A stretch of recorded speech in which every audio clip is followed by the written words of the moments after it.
Bonjour et bienvenue pour cette première émission de l'année. Notre invitée du week-end est comédienne, chanteuse, animatrice, conteuse corporelle. Elle a tous les talents et on a plein de souvenirs avec elle. Bonjour Marie Dauphin. Et bonjour Stéphane, bonjour à tous les amis d'Auvergne, bonjour et bonne année. Oui, je crois que l'Auvergne, c'est une région qui te parle.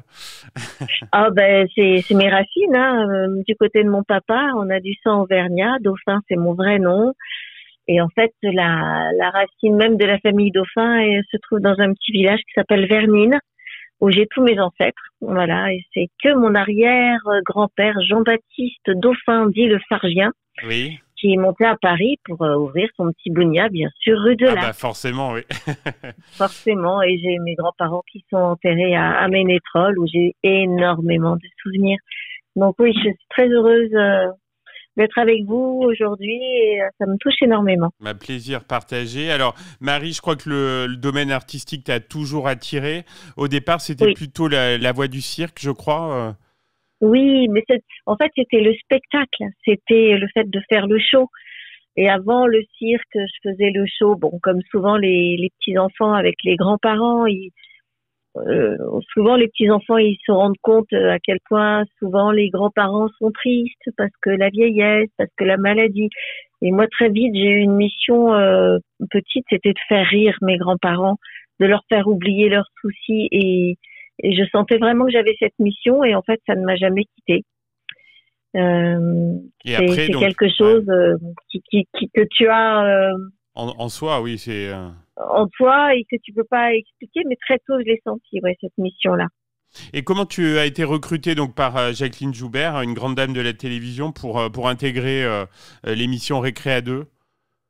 En fait, moi j'étais élève à l'école du cirque d'Annie Fratellini, qui était donc la première école du cirque pour les enfants qui n'étaient pas issus des gens du voyage. Et donc on faisait la une souvent des magazines, des reportages, parce que c'était très nouveau et ça n'existait pas. C'était vraiment Hmm. Annie Fratellini qui a créé cette première école. Et lors d'un reportage, le réalisateur ou le cadreur, je crois que c'était un des cadreurs, m'a dit mais tu sais, t'as vraiment le profil récré à deux au sens propre comme au sens figuré. Tu devrais vraiment envoyer une photo et je sais que Jacqueline Joubert tous les ans fait passer des auditions en début d'année. Tu devrais vraiment postuler. Je suis sûre que tu as toutes tes chances. Donc voilà, j'ai envoyé ma petite photo, cheveux longs. À l'époque, j'avais les cheveux longs et puis ben, je crois que la veille du casting, ça m'a pris d'un seul coup. Je suis allée me faire couper les cheveux comme une garçonne, très court. Et Jacqueline Joubert m'a vu arriver les cheveux très courts alors qu'elle avait une photo dans la main qui était avec une queue de cheval et elle m'a dit non, non, une queue de cheval, on a déjà ça. Mais tu as raison d'avoir coupé tes cheveux parce que c'est beaucoup plus moderne, c'est beaucoup Eh plus oui. actuel Ouais. et ça te va très très bien et t'as vraiment eu raison. Donc je tiens ma réussite du casting entre autres à la coupe de cheveux. Comme quoi, hein, comme quoi. Et par la. Mais tu sais, il y a peut-être aussi un petit instinct, quelque chose Oui, oui, oui, certainement. qu'on peut pas s'expliquer. Des fois, le matin, tu te lèves, tu fais un truc, tu le sens, c'est plus fort que toi et ça Hmm. t'appartient plus. Et il faut écouter cette petite voix. Exactement. Et par la suite, donc tu vas prendre de plus en plus de place dans l'émission. Ton rôle va Oui, grandir. oui, oui, tout à fait. En fait, Jacqueline, moi, je le savais pas vraiment à l'époque, même si je regardais. Moi, je regardais Dorothée quand j'étais jeune adolescente. Je savais bien qu'on était un peu tout terrain, mais pour moi, il y avait que Dorothée qui chantait. Donc, je n'avais même pas un seul instant imaginé que j'allais devoir chanter. Dorothée faisait ça très bien et moi, j'avais pas du tout envie de chanter. Moi, j'étais fan de Barbara, de Brel, Brassens et de chanter pour les enfants, mais ça m'a même jamais traversé l'esprit. Hmm. J'étais pas dans cette catégorie de chanteuse-là. Bon, j'étais pas du tout dans le profil physique de Barbara, mais je me voyais pas du tout, je me projetais pas du tout comme chanteuse pour enfants. Puis la place était largement bien occupée par Dorothée, donc aucune raison d'y aller. Mais on m'a un peu obligée, Jacqueline m'a un peu obligée et je voulais pas, je voulais vraiment pas et je crois qu'elle a eu raison de s'énerver un petit peu, de me dire, ben, tu sais, si tu chantes pas, t'as pas vraiment ta place. dans l'équipe parce que ici, on est présentateurs, on est comédiens, on est chanteurs. Et tu vas chanter, mon petit poussin. Donc, j'ai pas vraiment eu le choix. Et puis, et gros succès avec et des génériques qui sont restés dans les oui. mémoires. Hein. Donc celui de l'émission, Lady Oscar, Clémentine, Bibi Phoque aussi qui est resté 9 mois au top 50. C'est rare pour un dessin animé. Un générique. Un générique. Ah oui, oui, très très rare. Moi, je me suis retrouvée coincée entre Madonna et Michel Sardou, voilà, à la 13e place. Et ce succès, c'est un secret pour personne. On sait bien que j'ai pas du tout aimé cette chanson Bibi Phoque. Moi, à l'époque, j'étais un vrai garçon manqué. Je roulais des mécaniques, je crachais le feu, je faisais de l'acrobatie dans les rues de Paris. Enfin bon, j'étais vraiment, j'étais pas girly du tout. Et quand Jacqueline m'a montré le petit phoque, elle m'a dit il est mignon. J'ai dit ouais, bon, c'est pas terrible. Enfin moi, j'ai pas du tout aimé le personnage, j'ai pas aimé la chanson. Et là aussi, elle s'est fâchée. Elle m'a dit bon, il va falloir que tu apprennes à l'aimer parce que tu vas chanter le générique. Je crois bien que Dorothée avait refusé elle aussi la chanson, ou en tout cas de chanter le générique de Bibi Phoque. Et donc Jacqueline s'est retrouvée avec un deuxième refus. Donc elle s'est un peu énervée une seconde fois pour moi en me disant non, tu vas chanter le générique de Bibi Phoque. Et j'ai pas aimé du tout cette séance en studio. C'était très difficile pour moi à l'époque de chanter ce refrain. Et d'autant plus que quelques jours avant, j'avais chanté Clémentine et tout s'était merveilleusement bien passé. Et voilà, à chaque fois, on se dit, à tous les coups, c'est ça qui va faire le succès. C'est le truc que j'aime pas, mon Dieu. Oui, c'est souvent comme ça. et c'est exactement, j'avais un fort pressentiment. Je me suis dit, mais à tous les coups, c'est ça qui va cartonner. Moi, j'aurais préféré que ça soit Clémentine, qui a très bien marché. Hein. Je crois qu'on a été à 400 000 exemplaires vendus. À l'époque, le disque d'or, c'était 500 000. Et nous, Bibi Phoque, c'est 900 000 ah oui, c'est énorme, exemplaires énorme. vendus. Donc, c'est un succès qui m'a complètement échappé, qui m'appartenait pas du tout, mais alors vraiment pas. Et il a fallu que j'endosse le succès. Et puis, quelle chance, parce que c'est de nouveau une chance puisque je continue de chanter Bibi Phoque et cette fois-ci avec beaucoup de plaisir. Mais des fois, il faut accepter ce que le destin vous offre. Oui. Faut pas se poser de questions. Quand ça va tout seul, c'est que vous êtes au bon endroit. Si ça cabosse, si ça force, c'est que vous n'êtes pas au bon endroit. Alors Marie, dans ton parcours, il y a une belle aventure, je crois, pour toi. Enfin, moi, je m'en souviens, c'est les années Twist. Parle-nous un petit peu. Ah, ça, c'est une grande chance. Je remercie vraiment Roger Louret, le créateur des années Twist, qui est monté au ciel depuis quelques années maintenant.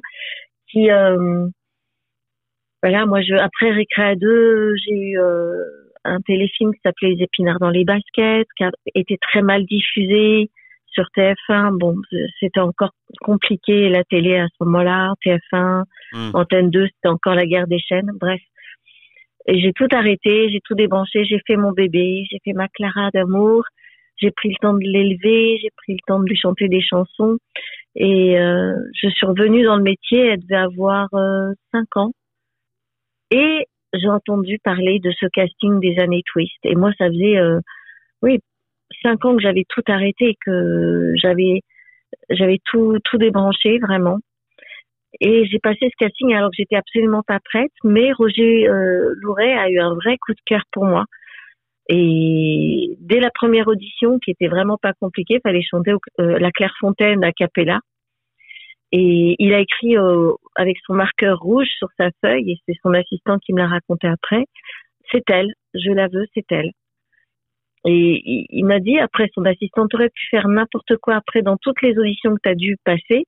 De toute façon, il avait décidé que c'était toi parce qu'il a décelé ton potentiel émotionnel, la comédienne que t'étais. Ok, t'étais pas au top au niveau danse, parce qu'avec ma dyslexie gauche-droite, les chorégraphies, c'est toujours une catastrophe pour moi. Mais il avait décidé et que c'était moi, donc j'ai travaillé comme une dingue pour être au niveau de cette compagnie extraordinaire. On est parti sur les routes de France, on est parti même jusqu'en Tunisie, en Belgique, en Suisse pour pour, je sais pas, 80 dates de tournée. C'était extraordinaire. Et c'est grâce à ce spectacle que j'ai pris contact avec ma féminité, puisqu'il fallait que j'endosse le rôle de Marilyn Monroe, ce qui n'était pas rien, pour la garçon manquée que j'étais encore. Et puis renouer avec le métier et la scène. Donc je dois beaucoup aux années Twist, énormément. Alors Marie, parle-nous un petit peu de ton actualité. Je sais qu'il y a plein de choses. J'ai vu notamment un album, un projet d'album à venir. Oui, alors cet album s'appelle Avenir, avec un accent sur le A d'un seul tenant. C'est un titre qui me fait plaisir parce qu'on est dans une période où l'avenir est vraiment incertain, où on est un peu tous inquiets par rapport à l'avenir au niveau national, international, personnel aussi des fois pour certaines. Et en fait, il faut pas avoir peur de l'avenir, il faut se le créer, il faut se l'imaginer. Et c'est un album de 19 chansons qui sont conçues pour faire du bien, dans les harmonies, dans les arrangements, dans le rythme. Et c'est vraiment 19 titres qui sont porteurs d'énergie. C'est un concentré de force vive pour voir l'avenir avec beaucoup de légèreté et beaucoup de belles énergies pour avoir confiance. Voilà. Donc c'est un album qui me tient énormément à cœur. Il y a 19 titres, plus un titre exceptionnel, qui n'est pas tout à fait un titre, mais qui est une séance de bien-être que j'ai inclus dans cet album. Puisque je suis praticienne de la méthode Feldenkrais, mais là, il faudrait toute une émission pour en parler. On fera une émission bien-être ensemble. On fera une émission bien-être, mais si vous avez mal au dos, si vous avez tout essayé et que rien ne fonctionne, mettez-vous au Feldenkrais, appelez-moi en message privé sur Facebook, et en 2-3 séances, très rapidement, le squelette est content. Et comme je suis fan de cette méthode de bien-être, dont je suis praticienne certifiée, j'en ai fait un spectacle qui s'appelle le stand-up allongé, où j'allonge le public au sol pour leur procurer du bien-être par mes chansons, mes sketchs, mais aussi une séance Feldenkrais, et les gens repartent le cœur, le corps et l'âme toute légère, sans avoir mal au dos. Et donc, j'ai inclus une séance Feldenkrais aussi dans mon album. Voilà. Et il y a un peu de scène aussi, je crois, avec Douchka. Oui, alors ça, c'est un grand moment de bonheur. Douchka, on s'est toujours suivi de très près. Elle a commencé en même temps que moi, à peu près dans les mêmes années. Et c'est quelqu'un que j'apprécie énormément. On n'a pas du tout le même caractère. Pour le coup, elle est très girly. Elle est très femme fatale maintenant. Moi, je suis toujours un petit peu électron libre, et j'ai toujours eu énormément de respect pour elle parce que c'est une bosseuse. Et moi, les gens qui bossent, qui vont de l'avant, qui rencontrent des difficultés mais qui baissent pas les bras, qui continuent à toucher les étoiles, à se battre pour réaliser les rêves, j'adore. Et on se reconnaît énormément toutes les deux, même si on est vraiment différentes, mais on a ça en commun, on est toutes les deux des bosseuses et des rêveuses, voilà. Et donc je suis heureuse, enfin, de partager la scène avec Douchka et Peter Lorne, que les gens connaissent un peu moins parce qu'on voyait pas à l'image, mais il était la voix tonitruante et tellement dynamique de Denver, le dernier dinosaure, Tortue Ninja. Mémorable, oui. Mémorable. Et puis, il faut savoir aussi que Peter Lorne est un très, très grand auteur-compositeur, puisque c'est lui qui a composé tous les plus grands succès de Moran.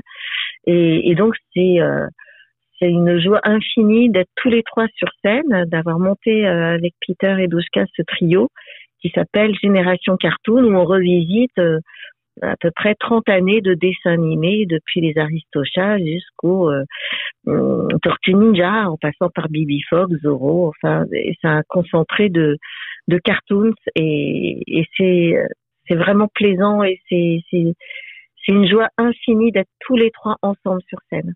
Bon, on retrouve les dates sur Internet, j'imagine. Alors, pour l'instant, on a fait toutes nos dates de fin d'année. Oui. Donc là, on relance la promotion pour les dates à venir. Pour l'instant, on est dans le démarchage. Donc, le message est passé en Auvergne. Voilà. Voilà, amis auvergnats. Mais qu'est-ce que je serais heureuse de vous proposer mon stand-up allongé. Et puis, voilà, un petit stage Feldenkrais, un petit trio avec Douchka et Peter, et manger des bonnes petites pâtes de fruits que j'aimais tellement manger quand j'étais petite. On t'attend alors très bientôt en Auvergne. Merci beaucoup Marie Dauphin. On invite nos Avec auditeurs grand à plaisir. aller donc sur Ulule voir ce projet d'album à venir. Oui, C'est vraiment un beau oui. projet. Et puis on se dit à très bientôt sur Logos FM. Merci Marie. Avec grand plaisir et encore bonne année à tous.